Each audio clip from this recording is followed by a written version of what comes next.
আচ্ছা মায়েরা, যদি কোনো সন্তানকে জন্ম দিয়ে কারোর যদি বাবা চলে যায়, মা মানুষ করতে পারে? আর জন্ম দিয়ে যদি কারোর মা চলে যায়, মানুষ হয়, কিন্তু মায়ের মতো করে কেউ মানুষ করতে পারবে না। আর যার বাবা মা দুজনেই চলে যায়, সমাজ তাকে কি বলে? অনাথ। সমাজ তাকে অনাথ বলে। ছেলেটার জীবনটা কেমন গড়লো দেখো। দৈব দুর্ঘটনায় বাবা তো চলে গেল, জন্ম দিতে গিয়ে মাও চলে গেল। গ্রামের লোকজনেরা মায়ের দেহটা নিয়ে শ্মশানে গেল, একদিনের বাচ্চাটাও শ্মশানে নিয়ে গেল। গ্রামের লোকজনেরা বলা বলি করছে, হ্যাঁ রে দিদি, এর বাবা নেই, মাটা তো চলে গেল, তাহলে সন্তানটাকে তুই নে। এ বলে তুই নে, সে বলে তুই নে। কেউ নিতে চাইছে না। কেন জানো? বলে ছেলেটার লক্ষণ ভালো নয়। ও যে বাড়িতে যাবে সে বাড়ি ধ্বংস করে দেবে, ওর লক্ষণ ভালো নয়। আর যার বাবা মা থাকে না,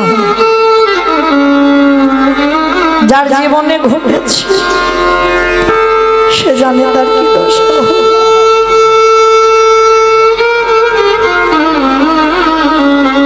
কেউ নিতে চাইছে না, কারণ ছেলেটার লক্ষণ ভালো নয়।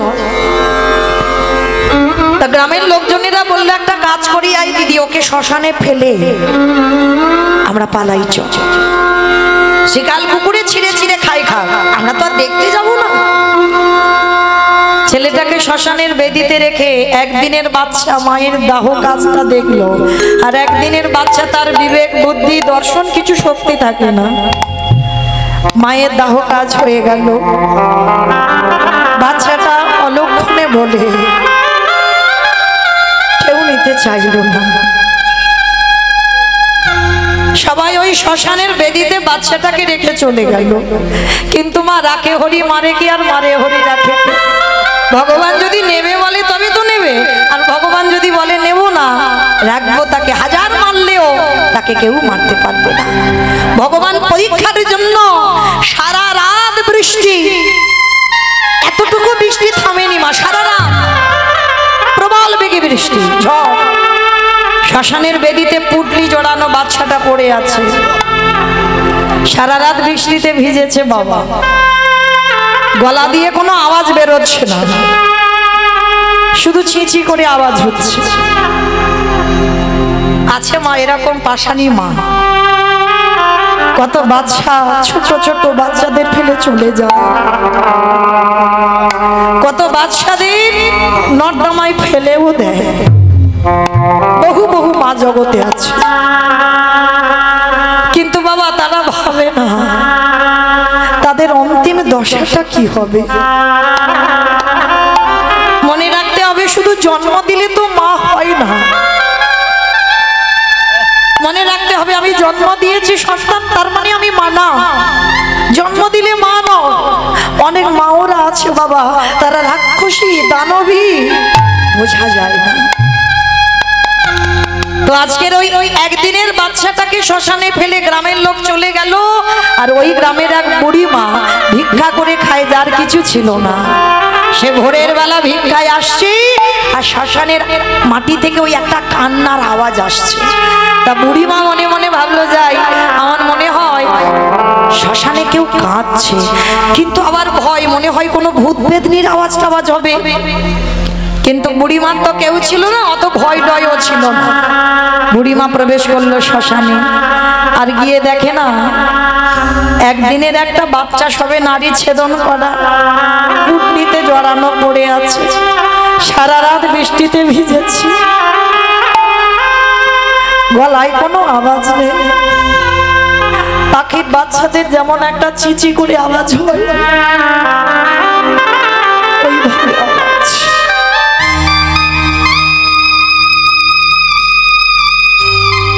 যখন ওই আওয়াজ হচ্ছে, বুড়িমা কোলে করে নিয়ে বলছে, বাবা বাবা ঠাকুর, তো তুমি আমার কাছে কারো দাওনি, ভালোই হলো। আমার কেউ নেই আর এরও কেউ নেই। আজকে থেকে আমি ওকে মাতৃস্নেহে মানুষ করব। ভালো করে ভাববেন মা, কোথাকার সন্তান কোথায় যাবে। ওই বুড়ি মা ঘরে নিয়ে গেল, ঘরে নিয়ে গিয়ে ভিক্ষাই সম্বল। মনে রাখবে, যার আছে সে তো দেয় না, যার কিছু থাকে না সে দেওয়ার জন্য কাঁদে। বাচ্চাটাকে মানুষ করতে থাকে, দেখতে দেখতে ছেলেটার বয়স দাঁড়ালো 5 বছর। আর ওই 5 বছরের ছেলের কোনো কিছু খেলনা নেই মা। ওই 5 বছরের ছেলের একটাই খেলা, রাধা কৃষ্ণ সে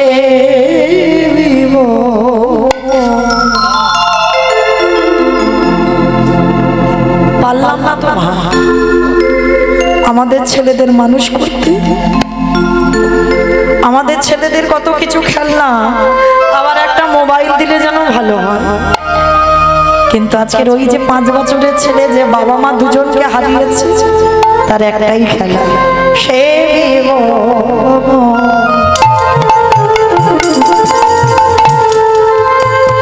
জীবনে মা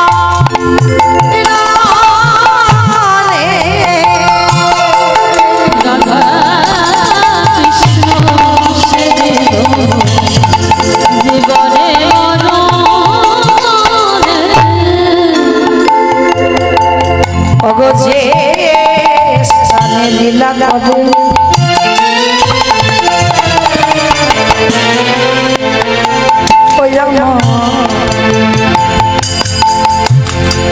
যুগলোকে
দেখো,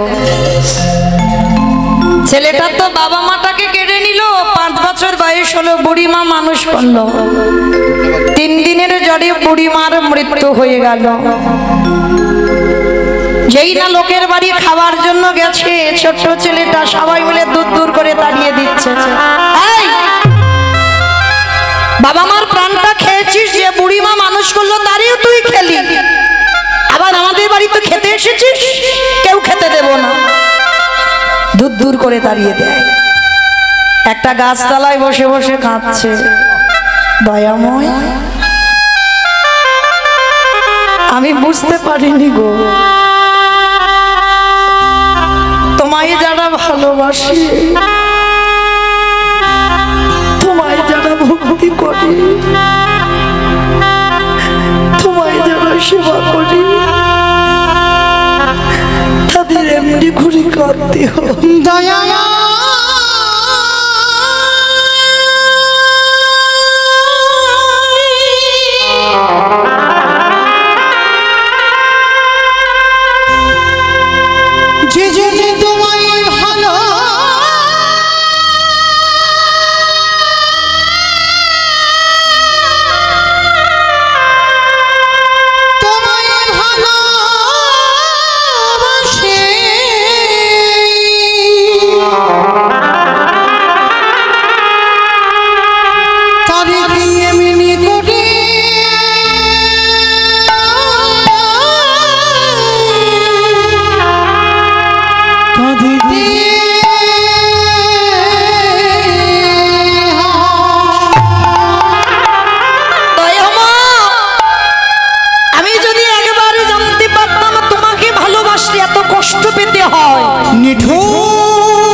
ছোট ছেলেটার যে বুড়িমা মানুষ করলো সেও চলে গেল চিরজনবীর।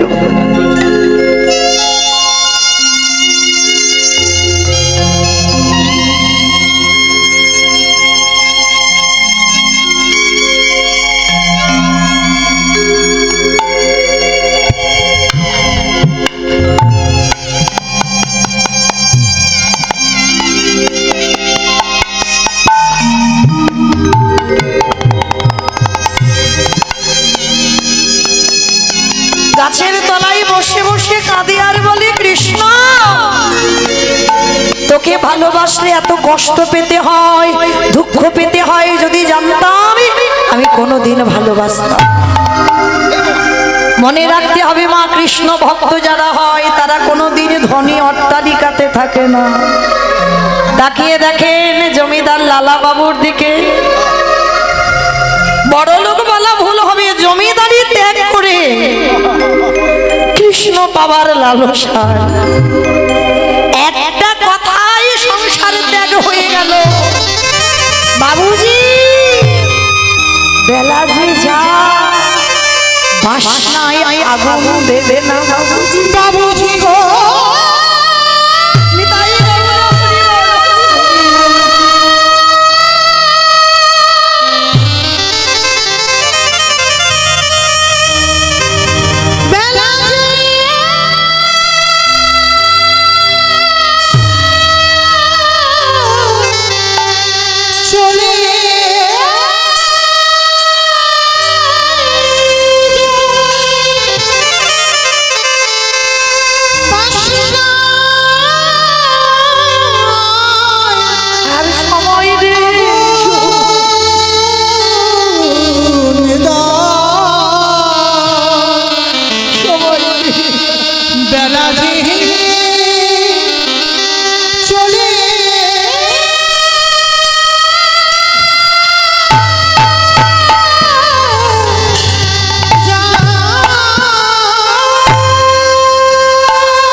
এই জগতে যত ধন সম্পদ থাকে না কেন কেউ ধনী নয়, শুধু ধন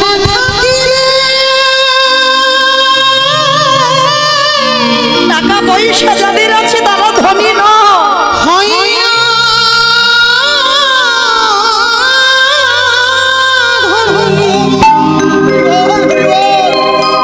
কৃষ্ণ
সব ছেড়ে কৃষ্ণ পাবার লালসায় ছুটে গেল।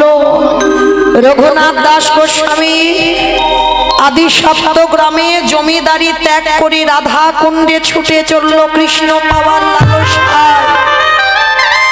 নরোত্তম দাস ঠাকুর জমিদারের ছেলে হয়ে কৃষ্ণ পাবার লালসায় ছুটল বৃন্দাবন।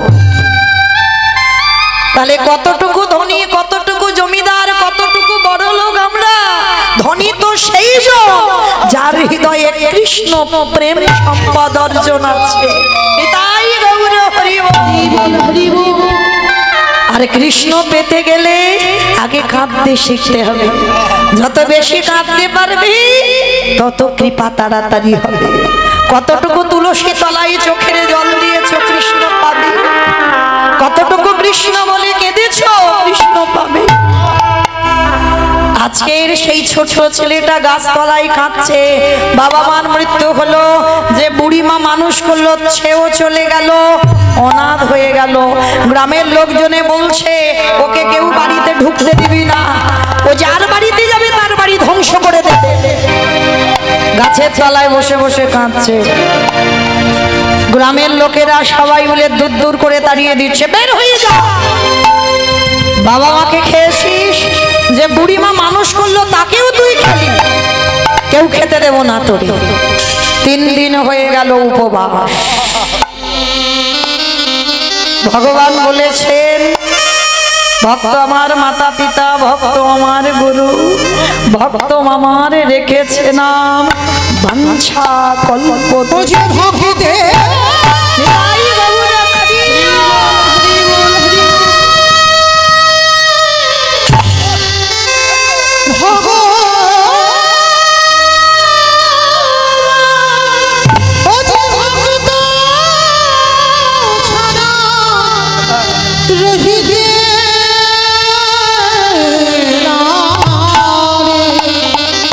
তাই তো যুগে যুগে ভক্তির কাছে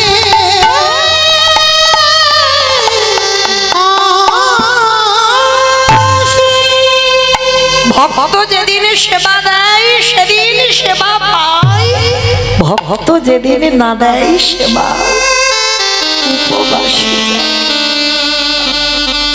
আজকের ছেলেটা 3 দিন খাইনি, আমার ভগবানেরও 3 দিন খাওয়া হয়।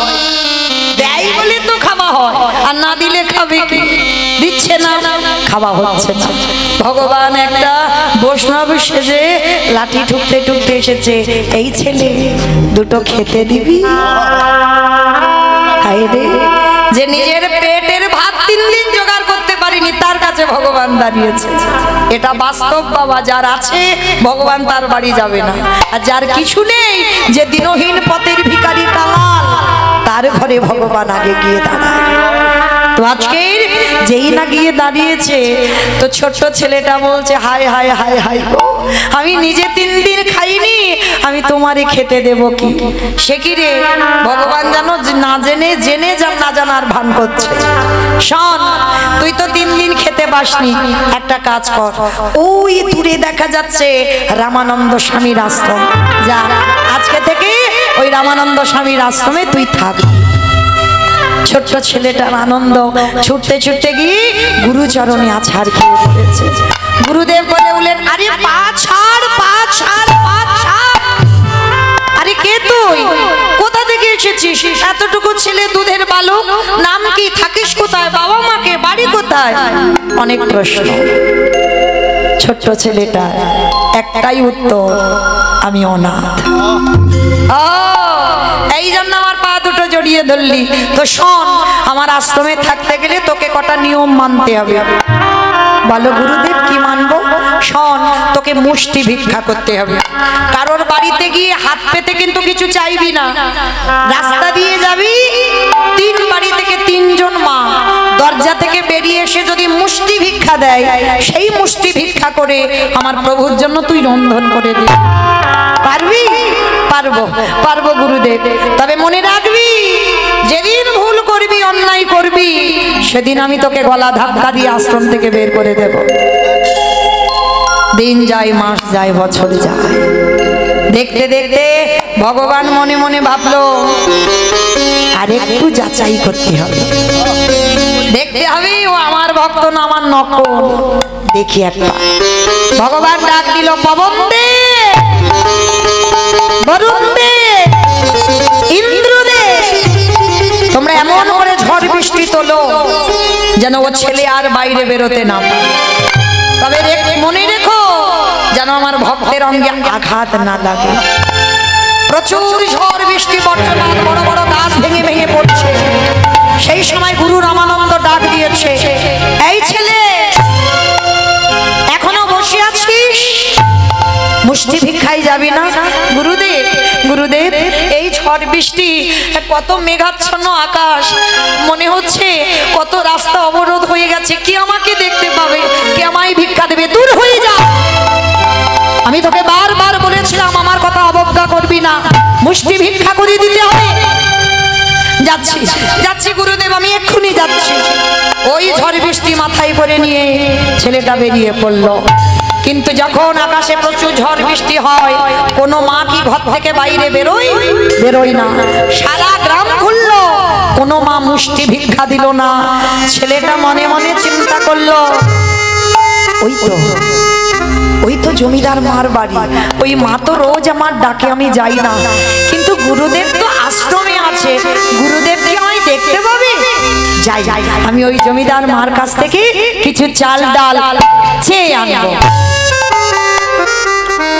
এটাই হলো ছেলেটার জীবনে সব থেকে বড় কাজ। কারণ ও ছেলে বুঝতে পারলো না যে গুরুদেব রামানন্দ স্বামী যোগী পুরুষ। আশ্রমে থাকলে কি হবে?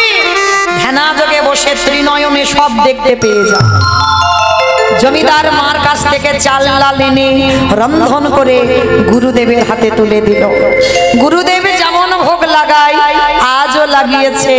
দরজা বন্ধ করে গুরুদেব বাইরে সেরে ধ্যানস্থ হয়েছে। প্রতিদিন গুরু রামানন্দ দেখে যে শিষ্য বসে বসে আমার ভগবান প্রসাদ পাচ্ছে, কিন্তু আজকে ধ্যানা যোগে দেখলো আমার ভগবান আসনে বসছে না। কি ব্যাপার? আমার প্রভু আসনে বসছে না কেন? ও মনে হচ্ছে আমার সেবায় কোনো ত্রুটি হয়েছে। ডালাটা বের করে এনে বাদ দিয়ে নতুন করে পারস সাজিয়েছে, আবার নিবেদন করেছে, আবার ধ্যানা যোগে বসেছে। ভগবান প্রসাদ পাচ্ছে না। প্রশ্ন করলো রামানন্দ স্বামী, এত বড় সাধক ছিল, প্রভু আজকের আসনে বসে তুমি প্রসাদ পাচ্ছ না কেন? দৈববাণী করল ভগবান,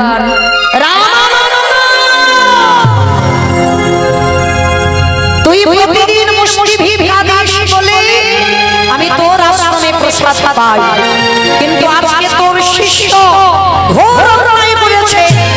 অযাচিতভাবে লোকের বাড়ি থেকে হাত পেতে চেয়েছে, আর সেই চাওয়ার দণ্ড আমার জন্য রন্ধন করে দিয়েছে। তুই জানিস না যে একবার সন্ন্যাসী হয়ে যায় তার গৃহস্থের প্রসাদ পাওয়া নিষিদ্ধ? তাই আজকের পর থেকে তোর এই আশ্রমে আমি আর প্রসাদ পাবো না।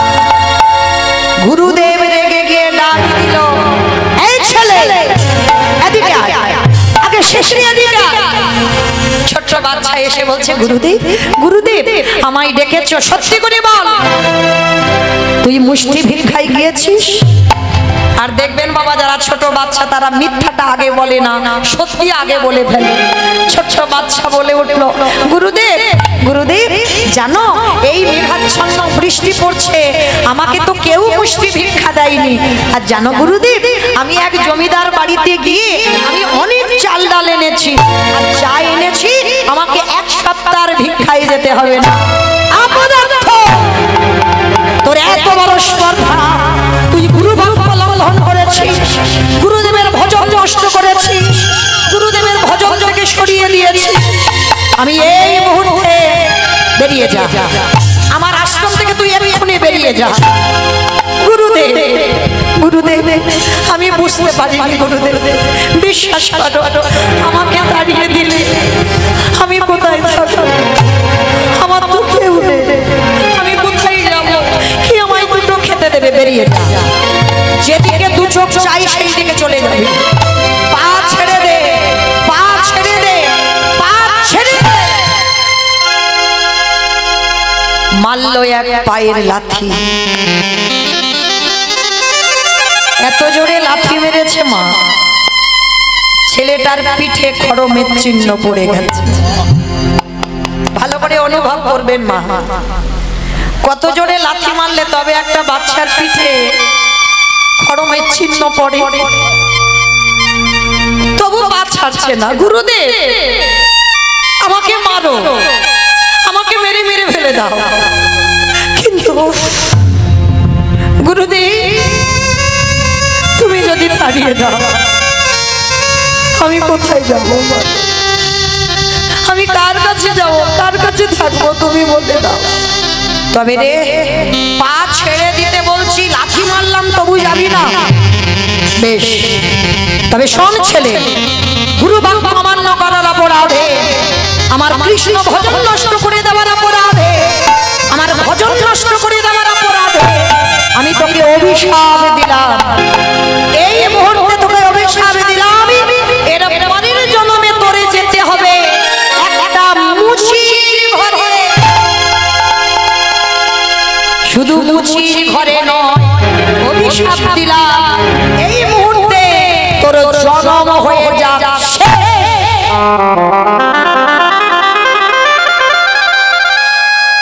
5 বছরের ছেলে। কতটুকু ছেলে, এতক্ষণ গুরুচরণ ধরেছিল, আর যেই না অভিশাপ দিল তোর মুচির ঘরে যেতে হবে,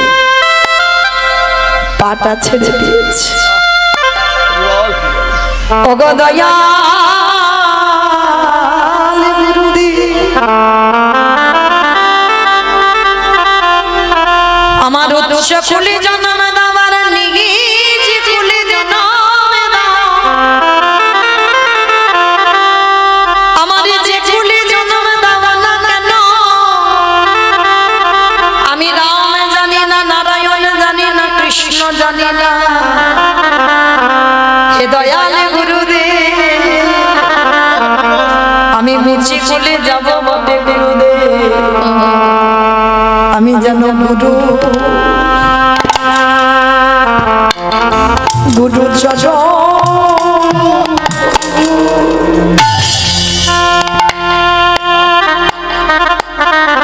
গুরু চরণ ভুলে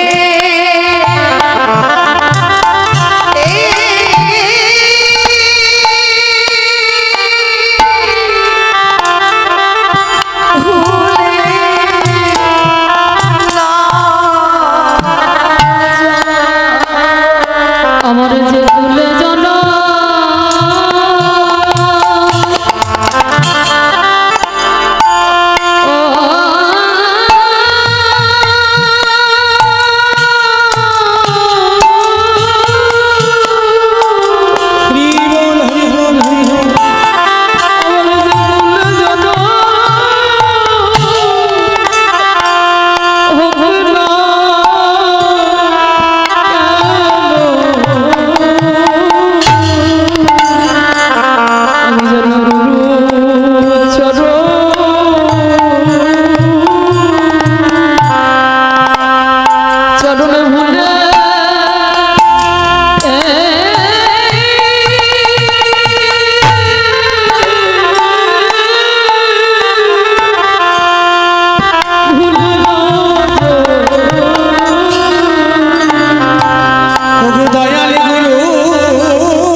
পর জন্মে বলে যদি কিছু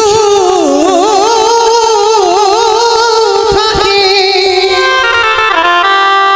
ওগো গুরুদেব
চরণে ছাড়া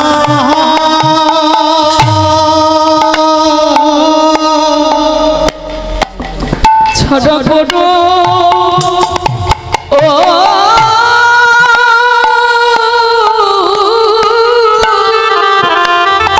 ছাড়া বড়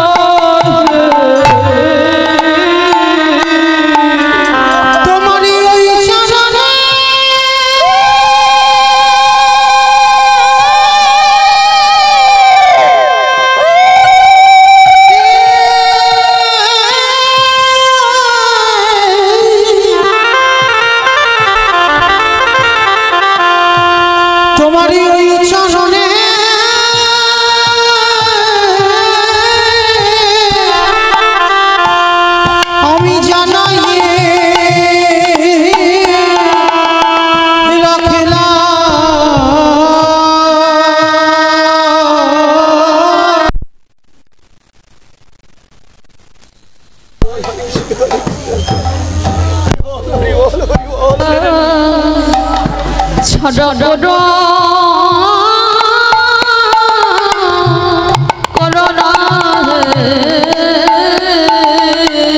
তোমারই ওই চরণে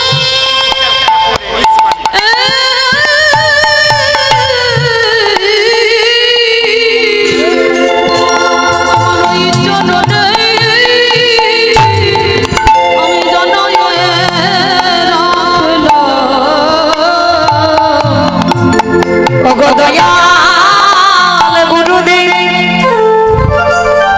আমি নিজে খুলে মুছে খুলে যাব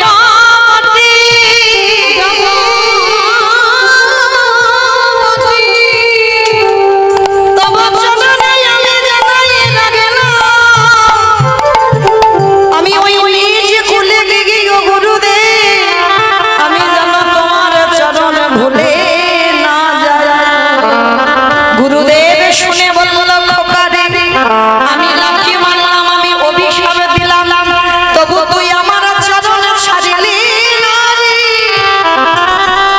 আমি তোরে আশীর্বাদ দিলাম তুই কৃষ্ণ ভজনে অধিকার পাবি আমি এই আশীর্বাদ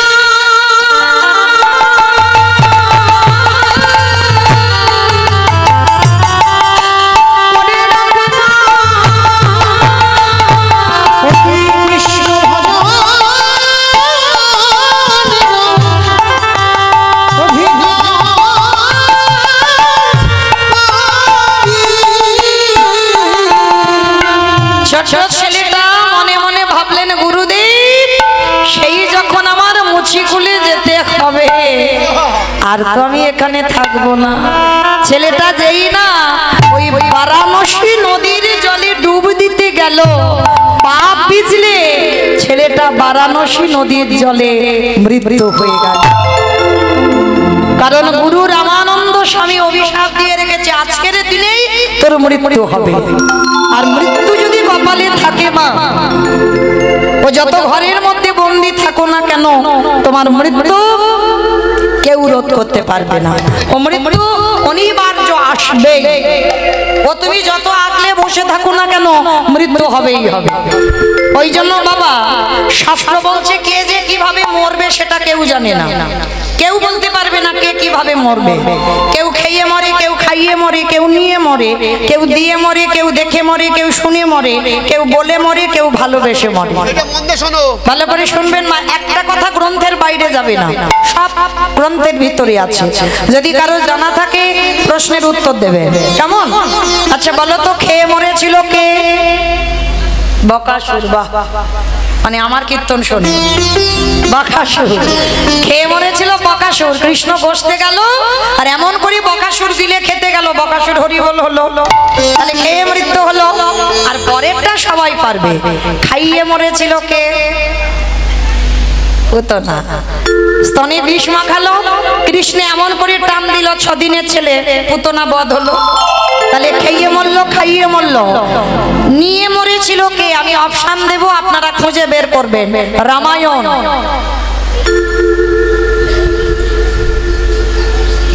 ভুলে গেছো?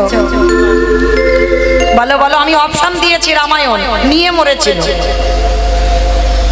ভাবতে হবে, শুধু আমি একা ভাববো? রাবণ নিয়ে মরেনি? 1 লক্ষ ছেলে আর 1.25 লক্ষ নাতি, বংশে বাতি দেওয়ার মতো কেউ ছিল না, তাহলে নিয়েই তো মরলো। তাহলে খেয়ে মরলো, খাইয়ে মরলো, নিয়ে মরলো। দিয়ে মরেছিল কে? অপশন মহাভারত।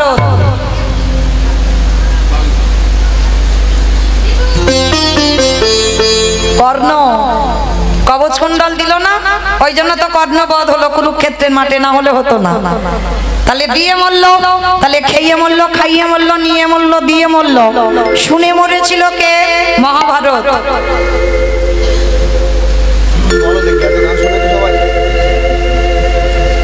ভুলে যাচ্ছ? অশ্বত্থামা হতমানি বিহায় আমি সত্য জানি, ইতি গজব পড়ে গেল না, ইতি গজব পড়ে গেল।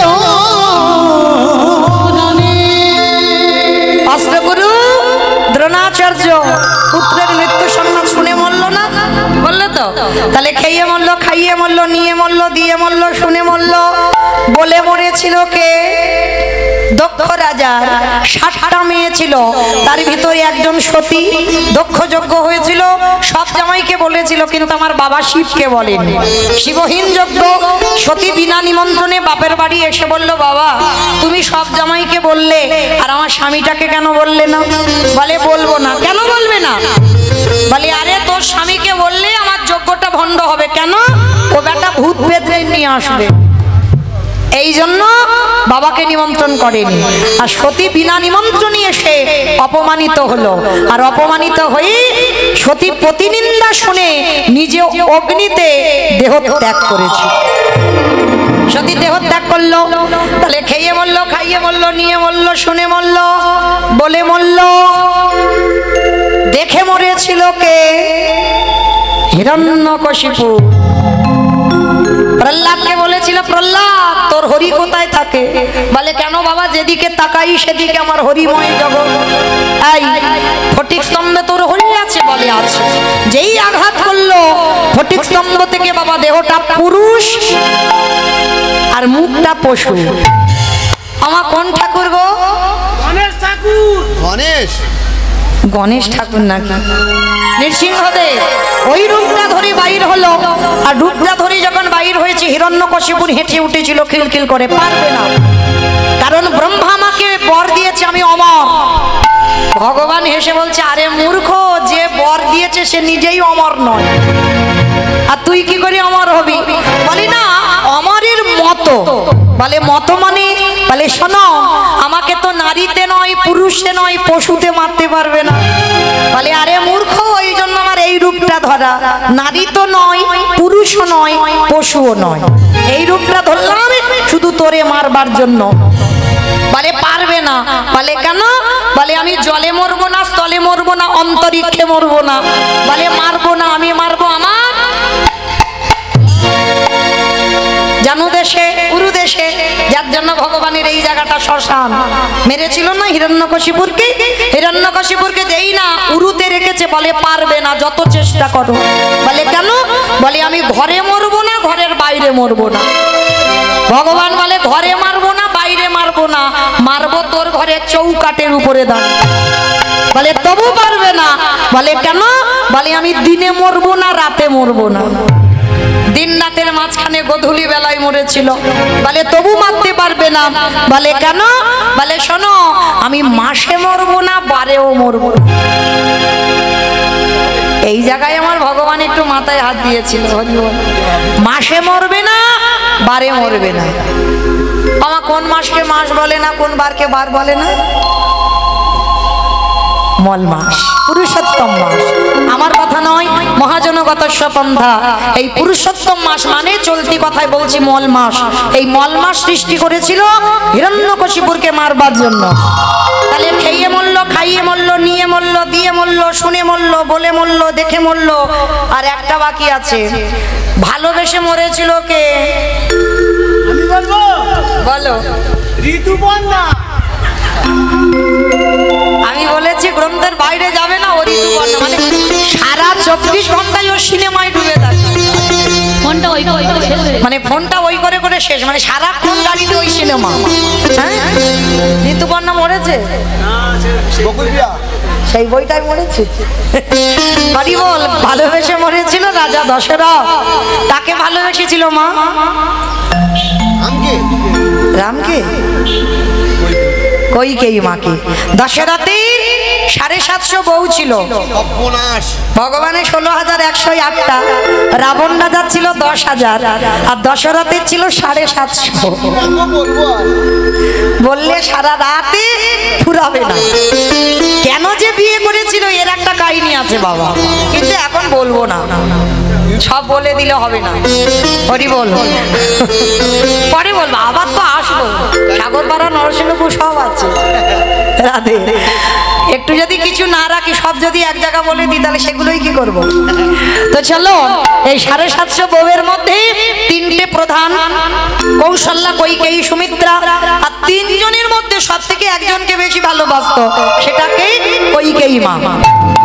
অনেকে আছে না বাবা একটু বউ পাগল মতো, বাস্তবে আছে দেখবেন, মানে যেখানে যাবে বউর সঙ্গে সঙ্গে যাবে, যেখানে যাবে বউকে নিয়ে যাবে।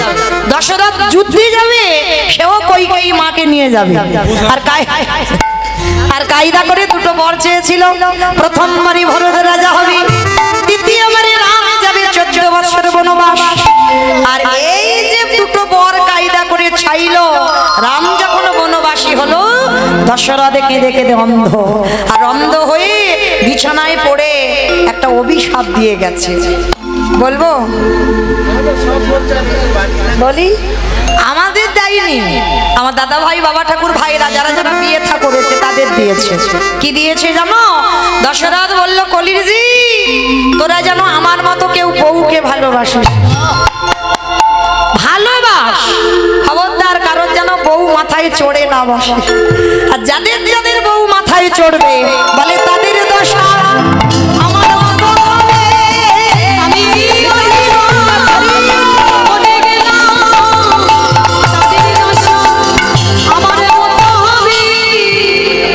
ছেলেটা আজকে যেই না বাবা স্নান করতে গেল, পাপ পিছলে ছেলেটা জলে ডুবে। মৃত্যু যদি থাকে কেউ রোধ করতে পারবে না, ঘরের ভিতরে থাকলে মৃত্যু হবে। পাপ পিছলে ছেলেটা মরে গেল জলে। আর মৃত্যুর পর ওই ছেলেটা আসছে কোথায়? নতুন করে জন্ম হচ্ছে, কাশী ধামে জন্ম নিল। আমার উলু কই?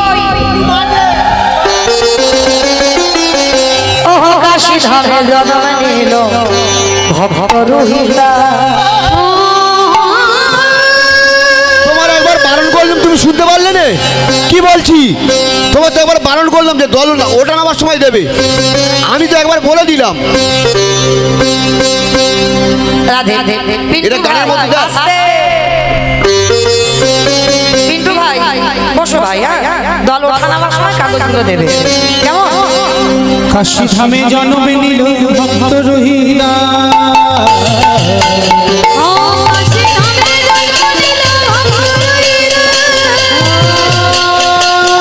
কাশী ধামে জন্ম নিল ভক্ত রহিলা,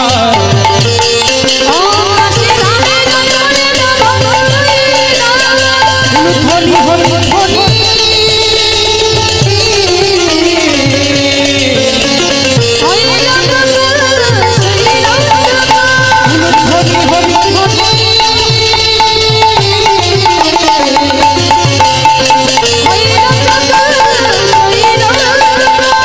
বাজে ঢোলক বাজে, ঢাক বাজে ঢোলক বাজে, মাদলের দোল, বাজে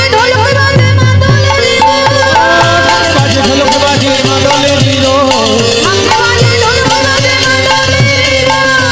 হরি শঙ্খ ধ্বনি,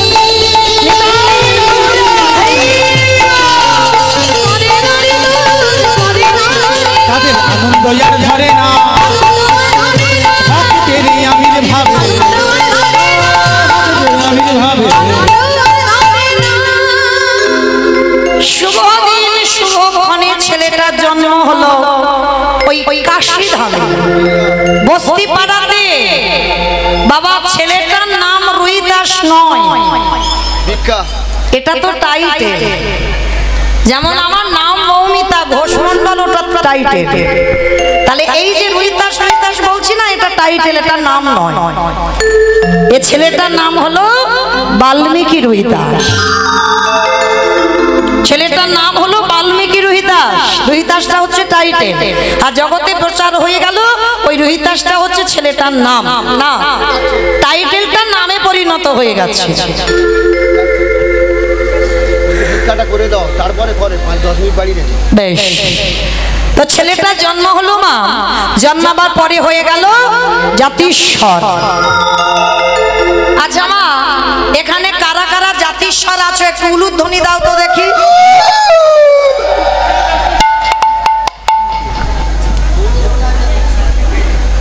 কেউ নাই? কেউ নাই জাতিস্বর? মানে খুব চালাক, খুব বুদ্ধিমতী। সব জায়গায় বলি, সব জায়গায় উলুধ্বনি তোলে, কিন্তু এখানে দেখো সব চুপ হয়ে গেল, মানে কেউ জাতিস্বর নয়। আগে তো জানতে হবে জাতিস্বর কাকে বলে। যাদের আগের জন্মের কথা সবকিছু মনে আছে তাদেরকে বলি জাতিস্বর। ঠিক আছে মায়েরা, মনে আছে কারো? মনে থাকলে কি আর বাঁচত গো? মনে থাকলে আর বাঁচত না। তাহলে চলো, ছেলেটার জন্ম হলো, জন্মাবার পরে জাতিস্বর হলো। আর জাতিস্বর এমন হয়েছে মা, সেই আগের জন্মে গুরুদেব রামানন্দের কথা কিছুতে ভুলতে পারছে না। 12 দিন হয়ে গেল ছেলে শুধু কেঁদে যাচ্ছে। গ্রামের লোকজনেরা এসেছে, ও দিদি ছেলে এত কান্নাকাটি করে, চল না একটু রামানন্দ স্বামীর কাছে নিয়ে যাই। মায়েরা মনে রাখবেন, ছেলেটা মরে হয়েছে রুইদাস, কিন্তু রামানন্দ স্বামীর এখন মৃত্যু হয়নি, রামানন্দ স্বামী জীবিত। তা যেই না রামানন্দ শুনেছে, বৈদ্য কবিরাজ করে যে ছেলের কান্না থামে না, সেই ছেলের বাবা রামানন্দ নামটা শুনে কান্না থেমে গেছে। হ্যাঁ রে দিদি, মনে হয় ছেলেটা রামানন্দ ঠাকুরের কাছে গেলে ভালো হবে, চল চল চল চল। 12 দিন মাত্র বয়স রুইদাসের। আজ বাবা মা কোলে করে নিয়ে ওই গুরু রামানন্দ স্বামীর কাছে গেল। আর রামানন্দ স্বামী ছেলেটাকে দেখেই মাত্র ওই ছেলেটাকে নিয়ে আর বুকে করে নিয়ে বাবা পিঠে একবার হাতটা বুলিয়েছে। আর যেই না বুলিয়েছে, সঙ্গে সঙ্গে গুরুদেব চমকে, সত্যি করে বল তুই কে? আচ্ছা মা চমকে উঠলো কেন? বেশ বেশ, সেই যে আগের জন্মে গুরুদেব লাঠিটা মেরেছিল, পিঠে লাঠিটার চিহ্ন রয়ে গেছে। ছেলেটাকে ধরে বলছে চল। 12 দিনের ছেলের কানে দীক্ষা মন্ত্রটা দিয়ে দিল। আর দীক্ষাটা দিয়ে গুরুদেব বলছে চলো তোমাদের বাড়িতে তোমার এই রুইদাসকে রেখে। গুরুজি আমরা মুচি, আমরা ছোট যাচ্ছি, মুচি হয়ে সুচি হয়ে যদি কৃষ্ণ ভজ, যদি কৃষ্ণ সুচি হয়ে মুচি হয়, যদি কৃষ্ণ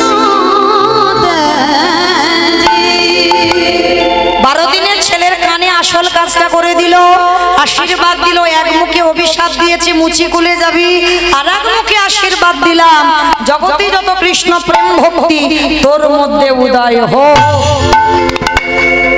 সব থেকে বড় শক্তি গুরু আশীর্বাদ পেয়ে গেল। আর যেই না পেল, দেখতে দেখতে বাবা ছেলেটা বড় হলো, দৈব দুর্ঘটনায় বাবার মায়ের মৃত্যু হলো।